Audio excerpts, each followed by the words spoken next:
안녕하세요, 워커비의 글읽기입니다. 오늘 다뤄볼 글은요, 비즈 한국의 부동산 인사이트 시리즈 중 하나입니다. 제목은 5대 프리미엄 요소를 지배해 들이셔야 합니다 라는 글이고요.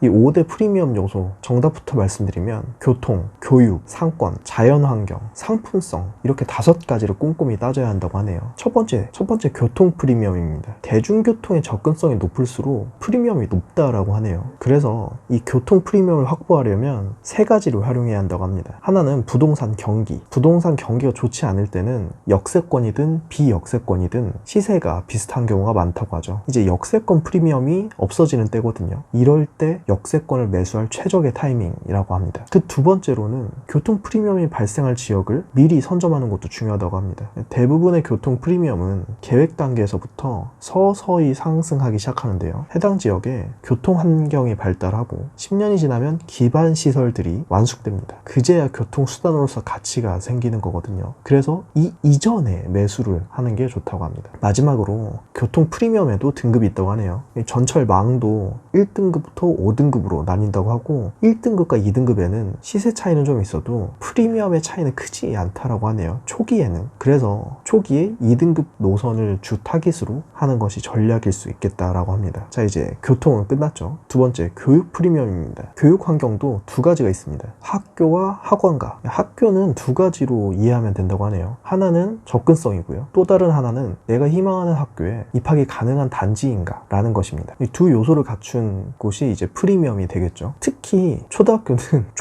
초품화가 뭐냐면 이제 초등학교를 품은 아파트에 프리미엄이 붙는다고 하네요. 자, 여기서 이제 마이너스는 8차선 이상의 큰 길을 건너야 등교할 수 있는 곳은 마이너스라고 합니다. 자, 이게 초등학교, 중학교는 비슷하고요. 고등학교 때부터는 이제 접근성의 중요도는 많이 낮아진다고 하네요. 자, 이제 고등학교는 대형 학원가가 가까우면 프리미엄이 높아진다고 합니다. 사실 학원가가 없다라는 건 그 공간을 다른 시설들이 채우게 된다라는 것이고 면학 분위기가 많이 떨어지겠죠. 자, 3번째는 이제 상권 프리미엄입니다. 자, 이 상권이라는 건 상당히 조심히 주의해서 접근을 해야 하는데요. 상권이 너무 활성화되면 이 주거 지역으로서의 프리미엄이 떨어지기 때문에 상권으로서 플러스 되는 프리미엄과 마이너스 되는 프리미엄을 나눠서 생각해야 합니다. 먼저 플러스 되는 프리미엄입니다. 플러스 프리미엄에는 당연히 대형 유통시설이겠죠. 그 대표적인 지역으로 스타필드가 들어선 하남과 고양 주변이 대표적일 수 있겠습니다. 반면에 마이너스 프리미엄 상권, 같은 상권이어도 대형 유통시설이 아닌 환경이 번잡한 그런 상권시설들이 마이너스 프리미엄인데요. 대표적으로 이제 이태원 상권, 홍대 상권 이런 곳들이 이제 마이너스 프리미엄을 가져가게 됩니다. 4번째로는 자연환경 프리미엄이라고 합니다. 좋은 공기와 물이 있는 곳으로 거주하거나 생활하기 좋은 입지에 산과 강이 있다면 최고의 입지가 된다고 하네요. 배산임수, 유명한 그 배산임수죠. 그래서 비싼 집들이 서울에 이제 남산과 한강이 같이 있으면 이제 플러스 프리미엄이 되는 곳입니다. 반면에 이제 환경 자체가 불쾌함을 주는 곳들이 있다고 하는데요. 녹지 공간이 전혀 없다라거나 공장 밀집 지역, 상가만 있는 지역, 고압 전류가 발생하는 지역, 그리고 군부대, 쓰레기 매립지 이런 곳들은 비선호 시설로 규정된다고 합니다. 대신 이 마이너스 프리미엄이 해소될 수 있는 여지가 있는지는 또 다른 문제라고 하는데요. 쓰레기 매립지가 공원이 된다거나 군부대가 이전을 한다거나 이렇게 되면 마이너스 프리미엄의 요소가 제거되는 것이잖아요. 그래서 이런 마이너스 프리미엄이 제거된 곳은 실제로 플러스 프리미엄으로 가져가게 된 지역들이 있는데요. 미군 부대가 이전한 용산구라던가 당인리 발전소가 이제 지중화되는 마포구 같은 것이 이제 대표적인 예가 된다고 합니다. 마지막으로 상품 프리미엄입니다. 주택 그 자체의 프리미엄인데요. 생활의 편리성을 높이면 플러스 프리미엄, 번거로우면 마이너스 프리미엄입니다. 요즘은 대부분의